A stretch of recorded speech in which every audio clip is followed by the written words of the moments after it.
Welcome back, everybody, to the third episode of the podcast. The first two episodes have done really well. We've had a lot of fun with it, and I'm excited to get you guys another episode here. Of course, I am Okti alongside my good pal Nickinator. If you have any words for the viewers, let them out. Hello, everyone. How we doing? Doing good? So we've got a pretty big show today. We'll be talking about the World Baseball Classic along with other news within baseball. We'll go over some storylines at the end of the NBA season. We'll touch on March Madness, which officially kicked off last night with the first 4 games. And then we'll spend a lot of time on the NFL offseason and the NFL draft. Keep in mind, we're recording this Wednesday, March 15th. It's a little bit before 2 o'clock Eastern time. So by the time this video is uploaded, we may have new news that happens. We wanted to save the NFL stuff for the end of the show in case we do have like some bombshell, like if the Aaron Rodgers trade or something becomes official. And then we have a fun little game at the end of the show as well. So we'll first start with the MLB season approaching. Last show we did our season predictions, and we're going to start with the World Baseball Classic, which has recently kicked off. It's been a pretty fun tournament so far. There have been some pretty competitive games. The U.S. has been a little bit inconsistent, though, particularly the pitching. I saw a tweet the other day. It was like the top 10 American pitchers last year by WAR, and I don't think any of them are pitching in the World Baseball Classic, if I remember correctly. So far, it's been a little bit rough on the pitching end for the United States. Yeah, and with going into that more, I looked at how the seeding works, and it's going to depend on how many runs they score, but there's a good chance that the USA doesn't even make it out of their pool, which would be the first time ever that they don't do it. And this is pretty much the first time in forever that a lot of the stars in the MLB are playing for the American team, when almost like the NBA All-Star game, where just none of the stars wanted to play or join the dunk contest or anything like that, because all the really good guys weren't doing it. But this is the first time we've seen all the stars join in. Mookie Betts, Pete Alonso, just everyone is joining in, but none of the pitchers are. I think our best pitcher is Adam Wainwright, who's good, but there's a lot of other better pitchers. Like you said, the top 10 from last season in America are not in it. I think the best starter is Wainwright or Lance Lynn, but that is not going to cut it, seeing how many other great pitchers are coming out of nowhere. I forget what country it was, but the Tigers signed that one prospect who struck out Shohei Ohtani, he struck out Juan Soto, Rafael Devers, and Julio. And hey, now he's a prospect in the MLB. Yeah, hopefully that doesn't completely backfire on us. I guess since he's just a small prospect, it's really not that big of a deal. But the American pitching rotation, if you put that in the majors, that's not that special. I think some of the other guys there, you mentioned Lynn and Wainwright. I think Miles Michaelis was there, Brady Singer. There might have been one more. I think it was Merrill Kelly. That's a decently deep rotation, but there's no ace. That's not a rotation, if you put that on a major league team, that's necessarily going to wow your socks off, whether it's because of pitchers opting out. Some teams don't want their pitchers throwing because if that elbow or that shoulder starts getting tight, who knows, that could turn into Tommy John and you're out 18 months. So on one hand, I get it, but on the other hand, it does kind of suck for the Americans as well as some of the other teams as well. I know AJ Hinch is doing that with Eduardo Rodriguez. He doesn't want him to pitch too much for the Venezuelan team. Not that Eduardo Rodriguez would be pitching in meaningful games anyway this year. Let's shift our attention now to the pitch clock, which has taken spring training basically by storm. The pitchers have a set amount of time they have until they have to throw the ball. The batters have a set amount of time until they get into the box. And I think the rule change is really good. It's making games shorter. It's making games more exciting. And I think as the consumer, that's what we want. You yourself are an actual baseball player, so I'm really curious to hear your opinion on this. But as a consumer, I think it's really good. Yeah, I have played in games with and without a pitch clock. I do really like pitch clocks, and I think that just it makes the game more fun. Like you said, the length of games has been going down dramatically, and the offense has still been there consistently throughout each of these games. I do think the limits to the rule right now are a bit harsh, specifically towards the pitchers. The amount of called strikes, called balls we've seen. There was a one at bat that started at 1-1 just because neither the pitcher or the batter were set properly. I think the rule is at like 15 seconds right now, which is a bit harsh. I was thinking they would do more like 18, more like 20. That's kind of where my head was at about it. And I think since this is the first year they're doing it, they will slowly try to transition and adjust accordingly. But I do really like the addition of the pitch clock. Yeah, I'm curious to see how it continues to impact the rest of the season going forward. The regular season is only a few weeks away. We're getting pretty close. And I think while overall it's been a pretty positive change into spring training games, we still have to see what happens in the regular season. So with that, we will shift our attention to basketball, the NBA, along with March Madness. So with our basketball segment, we will start off with March Madness, which the first four officially kicked off yesterday with Texas A&M, Corpus Christi, and Pitt advancing. There are two more first four games tonight, and then the first round of the tournament itself kicks off tomorrow. Obviously, March Madness is a very fun time. Some of these games end up being really exciting. We end up having a lot of upsets, and there are a few interesting sleeper teams to really watch out for this year. A team who I like quite a bit is Kent State. They've played against some good teams this year like Houston, Gonzaga, and they've kept those games really close. They play against Indiana in the first round, and I think the Hoosiers do have the talent to make a run. Trace Jackson-Davis is arguably the best player in the entire country, and they've got some other good supporting members around him. Jalen Hood-Schifino could be a lottery pick.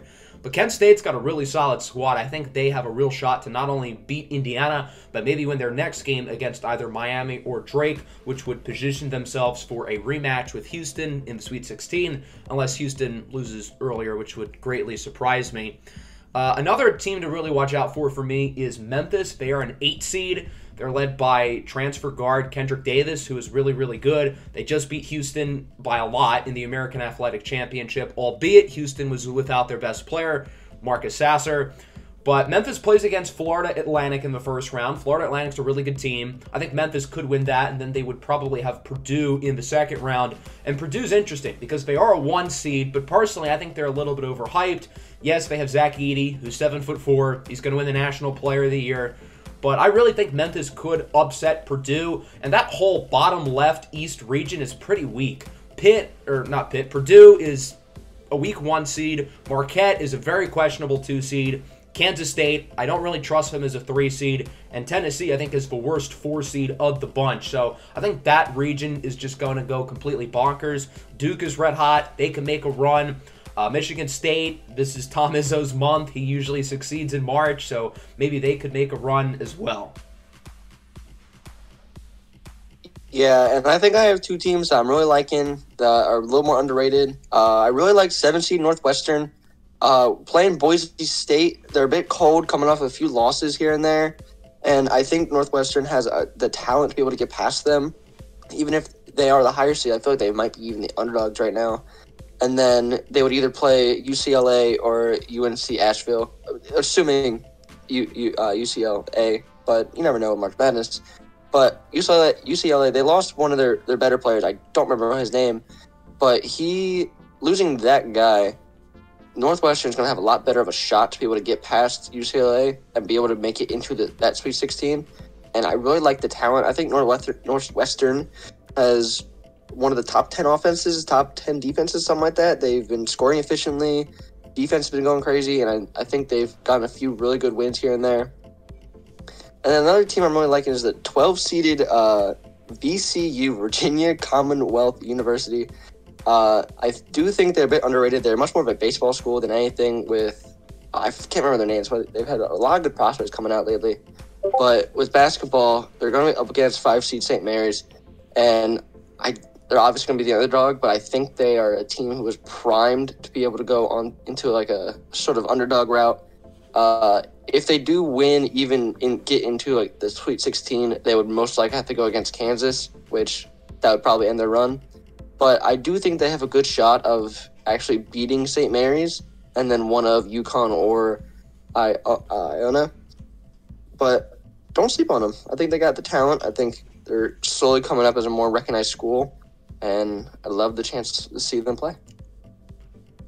Yeah, the lack of like great teams this year, I think, makes things especially interesting. I think Alabama is weak for #1 overall seed, even though they've got some killers on their team. You got Houston, who is I think 31-3, but they have a cupcake schedule. They should not have been seeded higher than Kansas, who I think kind of got screwed a little bit. But biasly, Kansas is my pick to take it all the way. I think we have the high-end talent to repeat. Hopefully, Coach Bill Self is all good. It seems like he's recovering from his issue last week. I'm not sure what his availability will be, at least early on in the tournament. But it'll certainly be interesting to see what happens and rock chalk. So let's shift our attention to the NBA. Some teams are really starting to clinch playoff spots. I think the Bucks clinched last night, and they are the first team to do so, I believe. And we're really getting down to it. We only have a month or so left in the NBA season.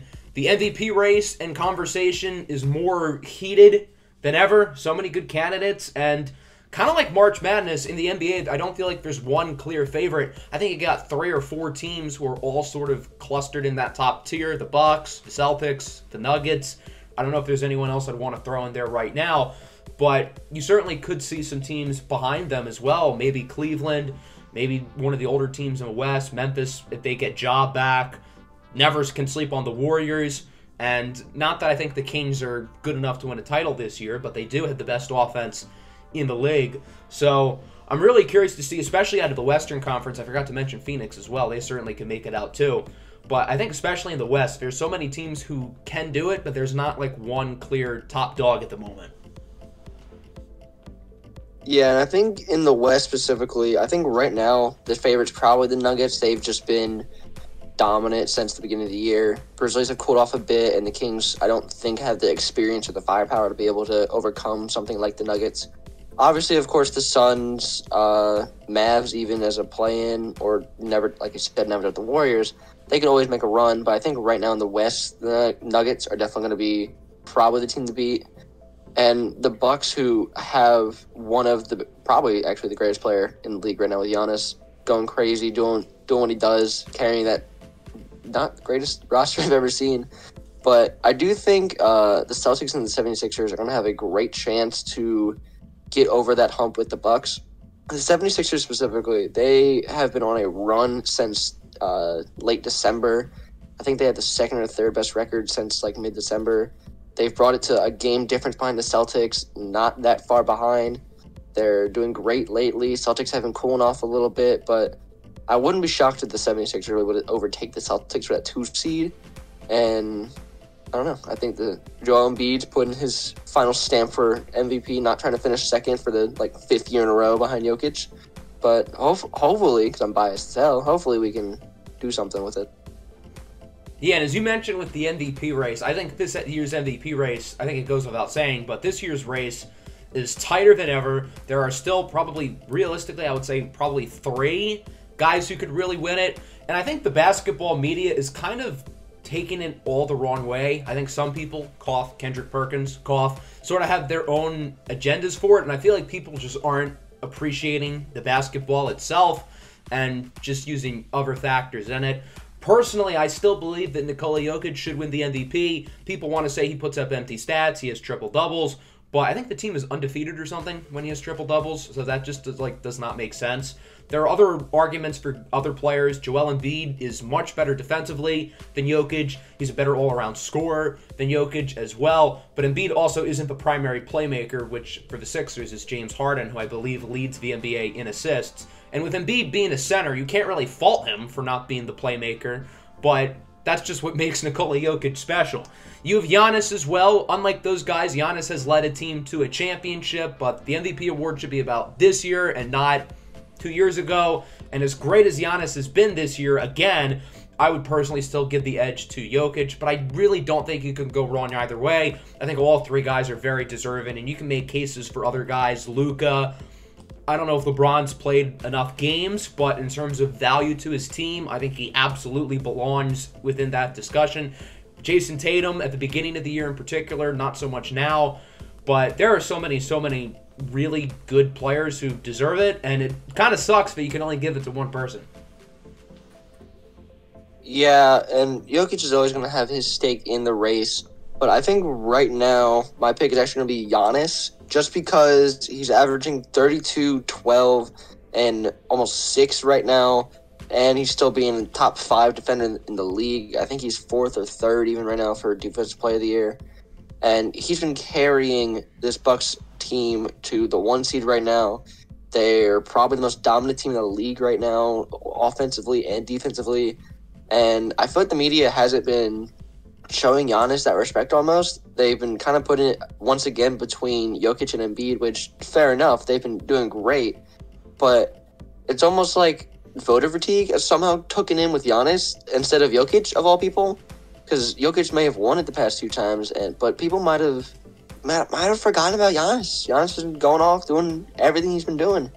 They've kind of slowly forgotten about him almost. It's in a weird way. But I do think Giannis is that man right now. I do think he should be the winner, but I'm not going to sit here and say that none of the other people should be able to win it, because Embiid, Jokic, Tatum, Luka, all those guys, they all definitely deserve to be able to win it. Yeah, it'll be interesting to see what happens here in this last month, as we're now going to shift our attention to the NFL offseason, which over the last couple of days has really ramped up. So let's now move forward into the NFL offseason. The legal tampering period kicked off 2 days ago, and I think teams are probably going to be able to officially sign guys within the next day or so. But there have been a lot of big moves so far in the offseason, a lot of teams spending money, but none more than the Chicago Bears, who have really tried to revamp their roster. They've made a lot of big additions on both sides of the ball. They're trying to improve that offensive line. They're making their defense better. They obviously acquired DJ Moore in the trade down with the #1 pick. They signed Tremaine Edmonds to a big contract as well. A lot of people are comparing the Bears to last year's version of the Jaguars, and while I personally do not see it, because they don't have Trevor Lawrence and they don't have Doug Peterson, the Bears really are trying to be competitive, and for that, I give them credit. However, in the same division, I think the Lions have quietly had a really good offseason as well. And maybe this is me being biased, but I think a lot of Detroit signings have been good. The #1 hole on the team going into the offseason was cornerback. And we had Cam Sutton and Emmanuel Mosley, who are probably our 2 best corners on the roster now, I would say. And I think we signed them to not overly player-friendly deals. Emmanuel Mosley only got $6 million for this next year. And I think Cam Sutton's contract was fair too. And then probably the biggest move we made last night was signing running back David Montgomery to a 3-year deal. And at first, the initial reaction was that I don't like it because we're losing Jamal Williams in essence. But assuming Jamal Williams probably gets similar money, maybe a little bit less, then I think it's not the worst idea, because David Montgomery is a better player than Jamal Williams. He's a better receiver. He's a more complete back. And he's someone who can be a true bell cow runner, something that the Lions have not had for a decade plus. So those 2 teams have gotten a lot better, I feel like, and the Lions haven't lost anybody yet, for what it's worth. That'll probably change soon. While the Vikings have gotten worse, and the Packers, who the hell knows what's going on over there. So I think the NFC North is certainly going to be fascinating to see next year, although on paper it should still be a pretty weak division. Yeah, I think the Lions probably have the most underrated offseason so far. I think they've upgraded a lot with cornerback, getting Emmanuel Mosley and Cam Sutton. Sutton being one of the better man and slot corners, and Mosley being probably the most underrated piece of that Niners defense from last year. And then just kind of adding with David Montgomery to that offense, I think he'll be more efficient than a guy like Jamal Williams. And that might lead to out the door for DeAndre Swift, but I don't see why you couldn't try and pair those 2 together. But Swift is probably going to be a trade towards the deadline next season. But looking at like the NFC South, that was a division that I was really looking into to see what would happen with them. The Bucks earlier today signed Baker Mayfield to a 1-year deal, and I am interested to see how he does with probably the best offensive core he's ever had, better O-line, and Mike Evans and Chris Godwin are going to be able to be great. It is going to depend on what they do at running back and maybe even tight end to see how it's all going to fold. But I am interested to see how he and their new offensive coordinator are going to do. The Panthers, we will get into that later. The Saints signing Derek Carr, restructuring Michael Thomas to a 1-year deal. I don't get why they're trying to contend. It feels weird to me. They have probably the biggest cap hit in the NFL right now, and signing an older, disappointing Derek Carr to a team that has a worse offense, probably a worse play caller, even if Josh McDaniels was the guy for the Raiders. And I don't know how it's going to work, especially if they end up having to get rid of Alvin Kamara, depending on his legal status. And the Falcons have been really into Lamar, and no one knows what's going to happen to Lamar. They did sign Taylor Heineke to a deal, so they might try and rock with him or Desmond Ridder. But they did sign Jesse Bates to the 4th highest contract for a safety, which I do really like. Trying to help bolster that defense. The safety was probably the worst core of any position of any team in the NFL for the Falcons. So getting Jesse Bates immensely helps with that. They do have a lot more holes, and I wouldn't be shocked if a guy like Kyle Pitts gets traded to the Lions.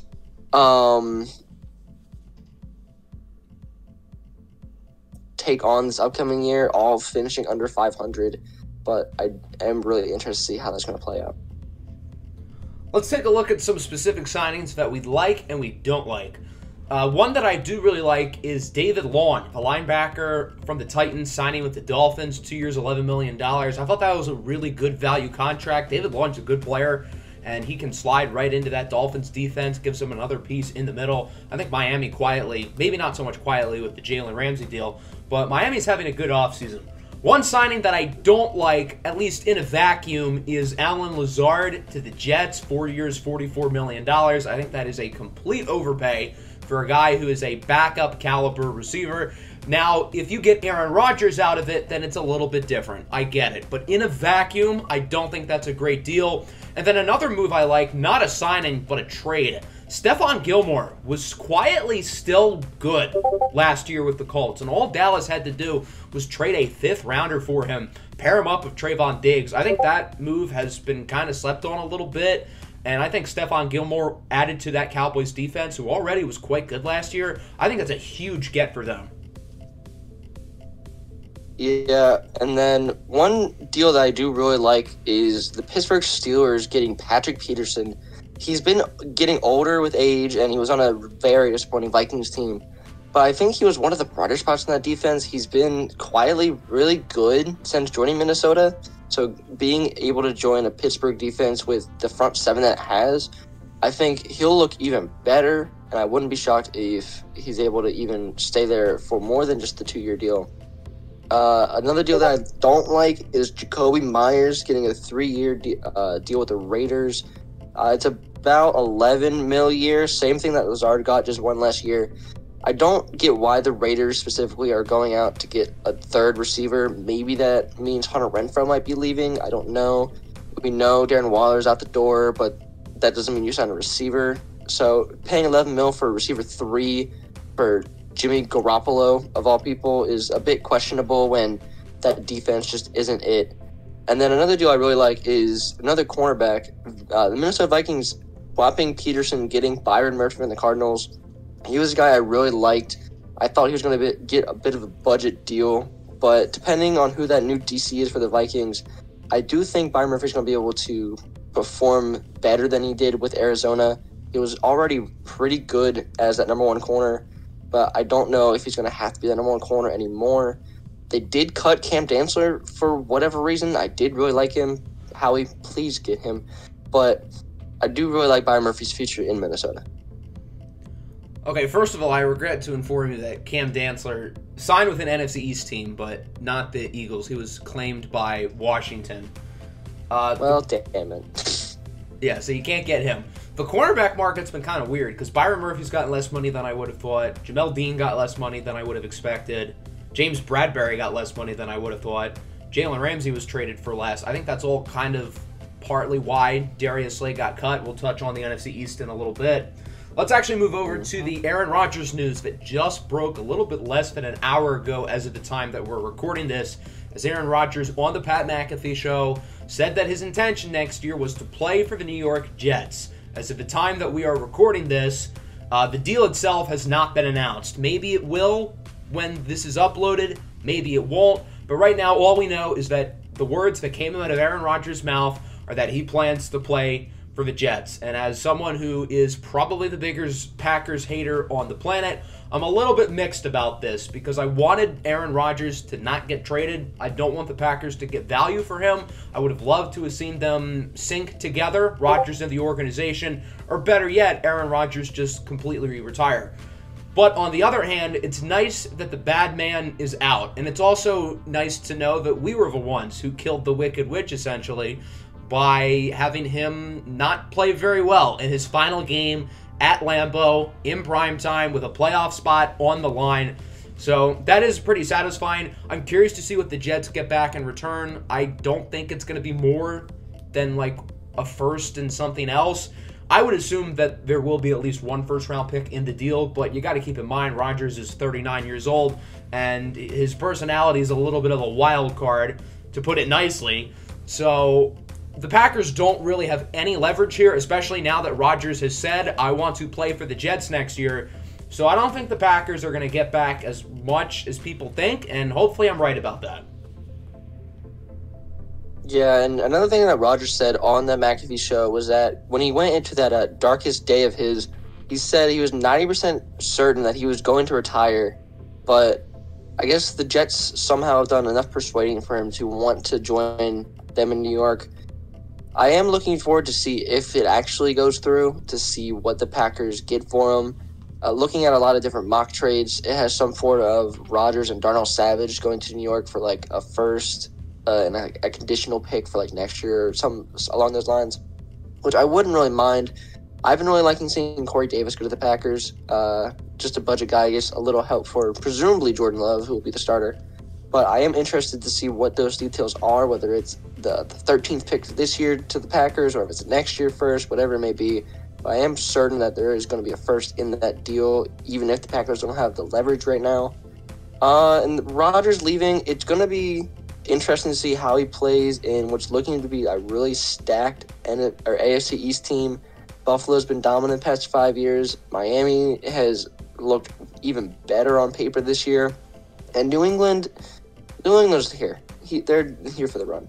But I am interested to see what he's going to be able to do in probably the tightest division he's played in the past decade, since probably 2010.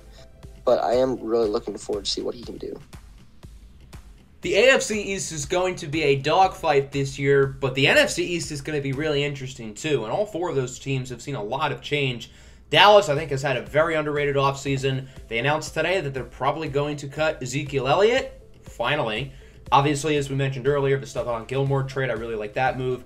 The Giants have had a busy offseason, not just with tagging Saquon and extending Daniel Jones, but they've made a couple of big moves. They signed Bobby Okereke to a pretty big deal. They traded a compensatory third-round pick yesterday for Darren Waller. And then the Eagles have lost a lot of guys on defense. The one player who everybody was sure they would lose, James Bradbury, is back, but they've lost a lot of other guys. Marcus Epps, Javon Hargrave, TJ Edwards, Kaiser White, and now this morning, Darius Slay, and there could be more. We have not seen a Chauncey Gardner-Johnson deal yet. I kind of think he will be back, but that defense has lost a lot of their key guys from last year, and knowing Howie Roseman, he's got a plan. He'll figure it out. Clearly, he did not get any value in the trade market for Darius Slay, hence why he was cut. But that division's going to be really interesting next year, with the Eagles on paper looking quite a bit worse. They did replace Miles Sanders with Rashad Penny, which I think is an upgrade when he is healthy, which is quite rare. But the Eagles should still be good. I think Dallas should be good. And then who knows about the Giants and the Commanders? We don't know who's going to start at quarterback yet for Washington. Taylor Heineke's gone. Sam Howell's the only guy on that roster. And while I do like Sam Howell personally a lot, he was my QB2 last year. I don't know if you can go into the season with just Sam Howell and then two scrubs behind him. Yeah, as a fan of this division, I'm really curious to see how they're going to transition from probably being maybe the best division in football this past year with 3 playoff teams and Washington almost making it. But just based on the moves that the teams have done, the Commanders haven't acquired that many talent, but they were able to keep one of the bigger free agents, Deron Payne. Giants have immensely upgraded, getting Darren Waller, getting a middle linebacker finally for them. Still going to need a receiver, but they do have the draft still coming up. Cowboys have upgraded immensely. It pains me that they've gotten rid of Zeke and kept Pollard, which was the other way around, but they're making smart moves for first time in the past decade. And Howie is baffling me with these deals that he is making for Philly, but I am sure he has a plan. I think looking straight ahead at it, I'm actually okay with Darius Slay leaving, just because if you kept him, you probably don't get either Bradbury or Chauncey Gardner-Johnson. I think getting rid of Slay, we're able to probably keep both. We already have Bradbury, and I know for a fact we are pushing hard to get CJ back. We saved nearly $17 million to get Chauncey Gardner-Johnson, so I think overall it's just a net gain of a starter. You get Gardner-Johnson and Bradbury as opposed to just Slay, and I'm sure with the picks we have in the draft that we'll be able to get some sort of corner to be able to put into the impact that Slay has been the past 2-3 years.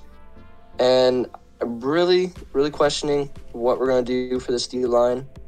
Fletcher Cox has been brought back. We lost all those depth D tackles. That definitely D line is a little questionable for me right now. But knowing Howie, we're going to draft like 18 defensive tackles, and then one of them is going to be a stud. But hopefully he has a plan.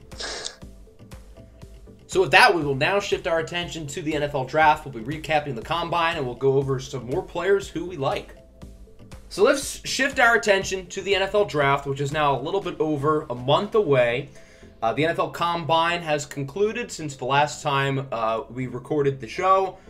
There have been some big moves involving the number 1 pick, which was traded from the Bears to the Panthers. The Bears got picks 9, a future first. I believe they got Carolina's second this year, along with some more day 2 picks. And they also got DJ Moore, who's arguably a top 20 receiver in the league. So Carolina clearly has a guy they like. Some people are suggesting they may trade down. I think that would shock me. I mean, if you can find a deal and still get your guy, great. But clearly Carolina has one guy who they really like.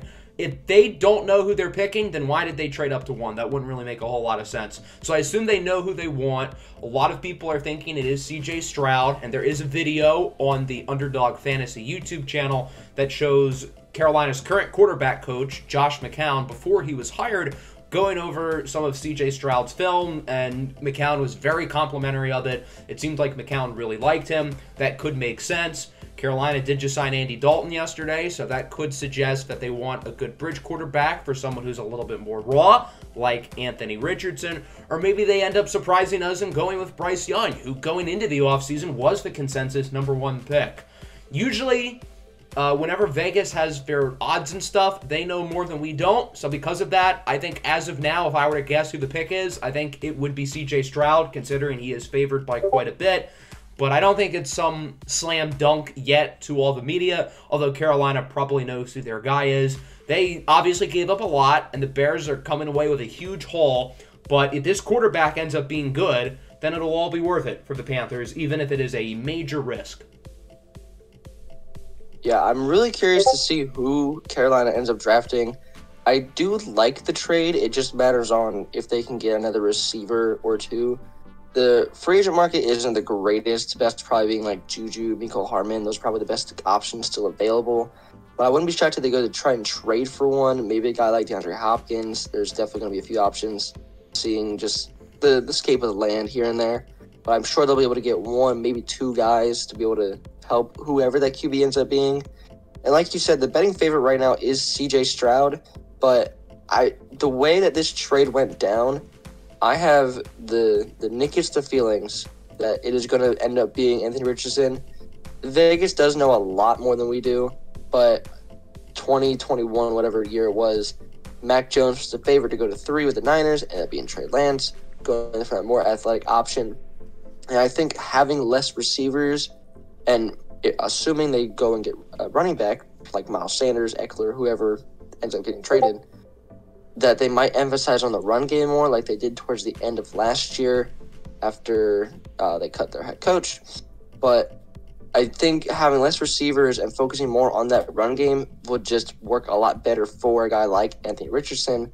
And I think just his athleticism alone would intrigue not just Frank Reich, whoever the OC is, but also just that ownership wanting to put those butts in seats, getting that guy. Anthony Richardson has been in the headlines here and there always. But I wouldn't be shocked if it ends up being Stroud or even Bryce Young. Bryce Young is probably who it should be, but I wouldn't be shocked if it was Stroud or someone else.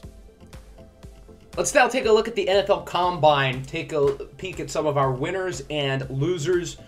I'll start with winners. I have an obvious group of players at the top, and then some guys a little bit farther down the board. I think the Ohio State duo of C.J. Stroud and Jackson Smith-Njigba both performed really well, particularly on the on-field testing. Most of the receivers did not run as fast as people expected. Their athleticism wasn't all that great. Jackson Smith-Njigba probably would not have ran a super fast time, but he did really well in the agility drills, which are probably the most important ones for a slot receiver like him. And for me, I don't want to spoil too much into our next segment, but for me, he is my wide receiver one. I think he's the best one in this class. C.J. Stroud looked good on the on-field testing as well, and there's a real shot that Carolina moved up to number one because C.J. Stroud is their guy, and they saw him at the Combine, and they're like, oh shoot, we got to go up and get him now. Some guys a little bit down the board, some more under-the-radar winners. Adetomiwa Adebawore, the defensive lineman out of Northwestern, tested really, really well. A lot of people look at him as probably fringe second to third round pick.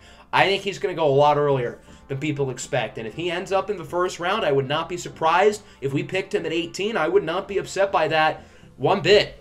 I think he's right up there with Kalijah Kancey and Brian Brzee as the possible second interior defensive lineman off the board, assuming Jalen Carter still goes first. I think Jartavis Martin, the defensive back out of Illinois, is also a winner. Not a lot of people know his name yet, but he performed quite well. Illinois has got multiple defensive backs who are going to go in the top 100 picks, and I think Martin, who's a very versatile player, could do that. As for my big loser, I'm going to go with Kayshon Boutte, the wide receiver out of LSU. He did not test well at all. His stock has been on a free fall since September. He did not play well. He's gotten into off-field controversy, and now he didn't test well at the Combine. So his draft stock is taking a complete nosedive, and at this point, I would be very surprised if he is a top 100 pick. I think right now, the earliest we see him is probably sometime on day 3, although maybe a team wants to take on a shot on a guy who a year ago looked like a first-round draft pick.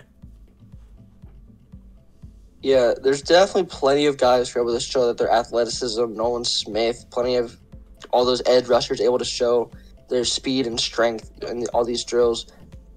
Jahmyr Gibbs has been able to show that he can go step by step with Bijan Robinson, running somewhat of a 4.3, I believe it was.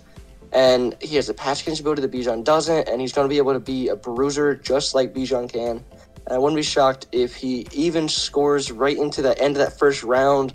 Maybe a team like Philly scoops him up, needing a running back right now, but I wouldn't be too shocked if a team tries to trade up to get him into the end of the first round. And then Darnell Washington out of Georgia, he might be able to show that he can be that tight end 1 in this class.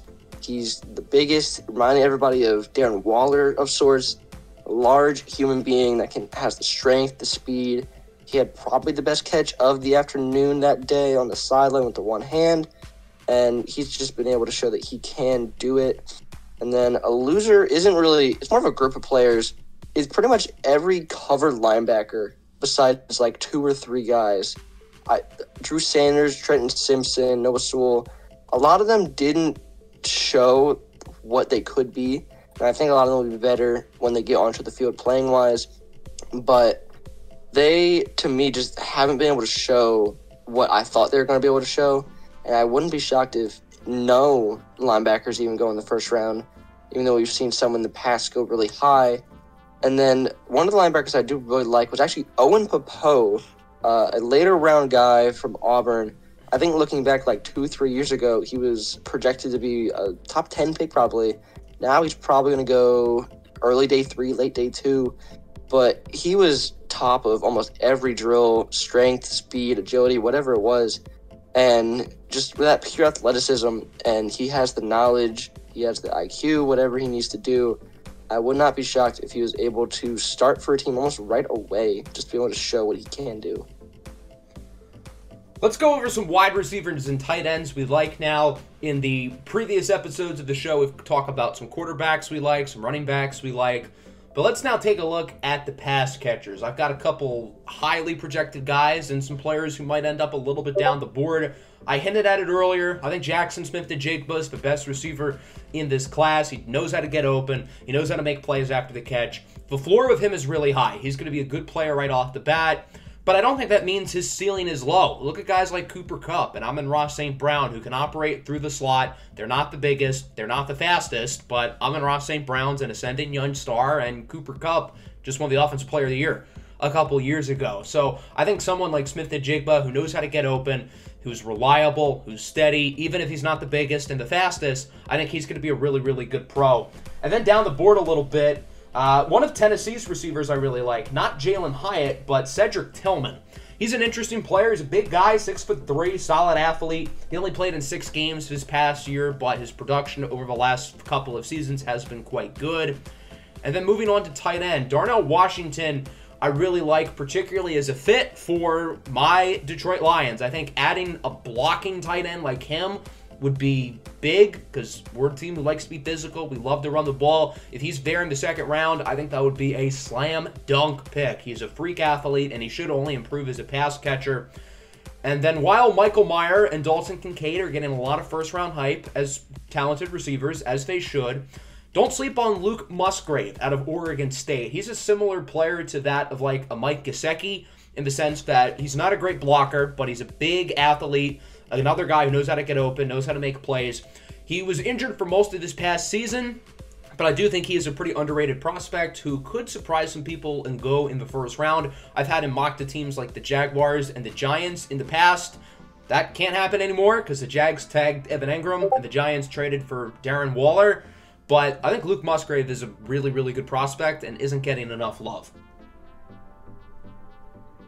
Yeah, and with receivers, like you said, with JSN, he's probably my number 2 right now, but I do think he has closed the gap between my number 1 was Jordan Addison out of USC. He didn't run the fastest of the 40s that I wish he would have done, but I do think he has more long down the field type of speed. Depending on where he goes, I've heard a lot of buzz that New England's going to want a wide receiver of sorts. They've been linked to Zay Flowers a lot, so I would not be shocked if that happens. Well, Jordan Addison, whether he goes earlier or later, no matter what team, I think, as long as the QB has at least a decent arm, they'll be able to get that ball down the field to him. And even if he isn't going to be able to beat them, just with his speed, I think with his strength and his jumping and his height, they'll be able to just overcome whatever coverage he's in. And then way down the board, I really like Maryland's Raheem Jarrett. He's somebody who's probably going to go in the middle of day 3, maybe early day 3, like 4th round, maybe 5th round. But he's someone I really like. He's going to be in the slot most of the time, but he has that quickness. He has that speed to be able to do what he's going to need to do. And like you said, with those slot guys, that's probably where you want your best receivers to be. Cooper Kupp, Devontae Adams, Jamar Chase, all those great receivers can work in and out of the slot as they need to. And I think at the start of his career, Jarrett's going to need to be in that slot, but I think as he progresses, he'll be able to go in and out just like those elite guys. And then with the tight end, it's hard to pick a clear tight end 1 for me. I think right now I'm going to stick with Michael Mayer. I do think he's just the perfect blend between pass catching and blocking, but the gap between him, Kincaid, Washington are just really close right now, and I could pick a new favorite probably tomorrow even. But I do really like Meyer's ability to get open and do what he needs to do.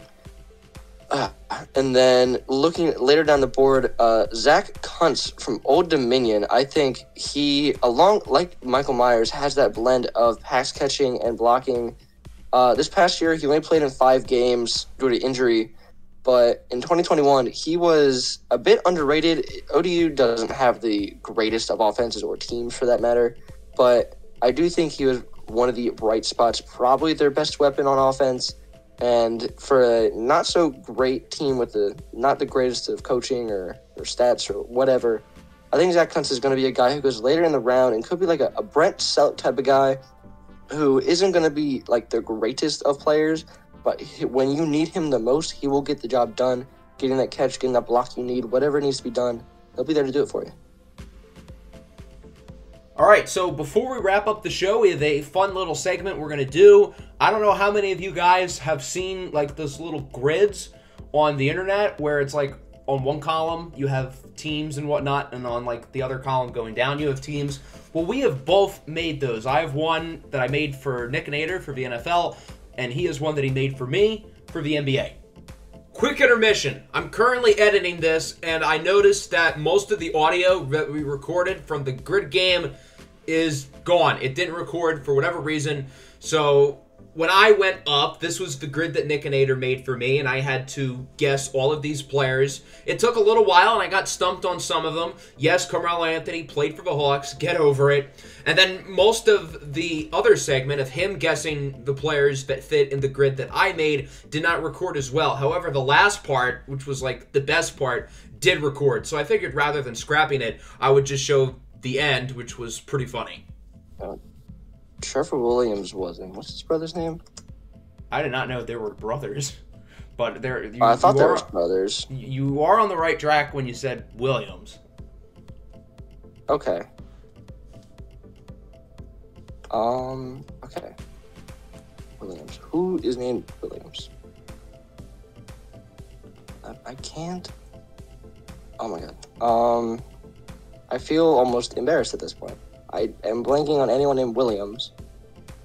It's not like an obvious one, but he was a good player for a somewhat short time. I don't think he's not on either team now, but he has played for both within the last 2 or 3 years. Okay, that does help. But no, I thought of Mike Williams, but he's been a Charger his whole career, so that's not him.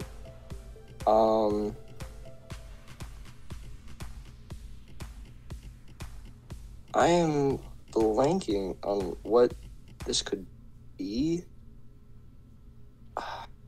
Maybe Darius Williams wasn't. He wasn't either. No, I don't. As far as I'm aware, he wasn't either. I don't think he was. I don't really. That's a bad one. Did Ricky Williams ever play for the Chargers? I don't think he ever played for the Lions, but he was on the Chargers, wasn't he? No, he never played for either. No. Okay. My mind is just blanking right now. Not Jamal Williams. He was never a Charger. He was just a Packer. Maybe he'll be a Charger soon. Maybe. And then Eckler can go to Carolina. Problem solved. I think I might be just stumped on this. I can't think of anybody that has played for either team. All right, I'll try to think of another good hint. The Williams player played wide receiver. Wide receiver. I had a feeling there was some sort of receiver. And it's obviously not Mike Williams. Yeah. Was it that one receiver that the Lions drafted like second overall and he was like really bad? I don't remember his name. No, I'm thinking of someone like super recent. Okay. Well, I'm just going to ignore that then. Is he still playing? Is he on a team right now? I don't think so. Whoa, WAP report just said the Patriots are signing Juju. Oh, well, that's something. I don't think he's on a team now, but he last played for the Lions, and he's most known as a Charger. Most known as a Charger. Okay. I'm curious what the deal on Juju is, because that's just taking my mind off everything. Okay.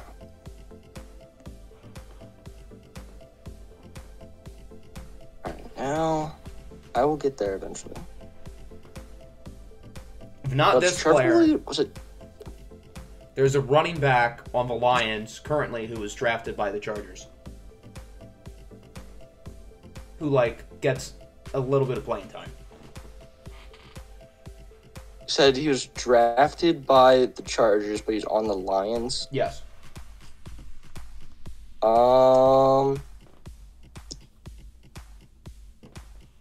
Who's your third string running back? Just like Justin Jackson or something. Yep, Justin Jackson. There we go. We got there. And the wide receiver is Tyrell Williams. Oh, that's his brother. I figured out his brother. His brother was the cornerback. Trevor Williams, but yeah. I think their older brother is actually Trent Williams. They're all related? I think so, yeah. Somehow. I think Trevor and Tyrell are twins, and then their older brother is Trent Williams. I'm pretty sure. But I could not remember Tyrell's name. I remember Trevor, because I remember him like being like a sim god in like Men 18 or something like that. But I forgot all about Tyrell Williams. Oh, you know what? I do remember that now, because he was with like the Raiders for a little bit. Yeah, I forgot he was with the Raiders. I just Googled That's him, right. and he was on the Raiders before us. I forgot all about that. I didn't know he was on Lions for a year. Yeah, he was supposed to be our wide receiver 1, and then he got hurt. I don't know if he ever actually played for us. Now that I think about it, he played one game. That now. He played one game for us, so he did. He had 2 catches. Congratulations. But he was supposed to be somewhat decent, but then he got hurt, and then the wheels kind of just got rid of him. Yeah, that's right. I remember that now. Yeah, I was stumped. I got the Eagles and like all of them fairly easy. It's just that Chargers Lions. That one had me up for a little bit. Yeah, the Chargers ones were kind of tricky. Maybe not the second rounder, but the Chargers New England and the Chargers Lions were definitely like the least obvious when I put it together. Yeah, the second round took me a minute just because I don't know the Chargers draft off the top of my head, but Samuel came to me pretty fast. And then I knew the safety because he picked off McNabb in 2004. And I think he was the guy that in that famous clip in the playoffs, he intercepted the ball and then fumbled it to lose them the game. I think that was him, Ronnie Harrison. But he's a pretty known player. Darren Williams is a nobody. That's what he is. Okay, so I'm not entirely sure who won. Probably you, because you were only stumped on 1, and I was stumped on like 3. But that'll wrap up the third episode of the show. This was certainly a fun one. Do you have any words for the people before we wrap it up? Tyrell Williams sucks. That's what I'm going to say. Yeah, he did kind of suck with us, although it wasn't really his fault. But that'll wrap up the episode. We'll be back in a couple of weeks as we continue to see what happens in the NFL offseason and March Madness, and there's probably going to be other stuff that happens within the next couple of weeks. So that should be fun. Hope everybody enjoyed. Make sure to like and subscribe. Peace out.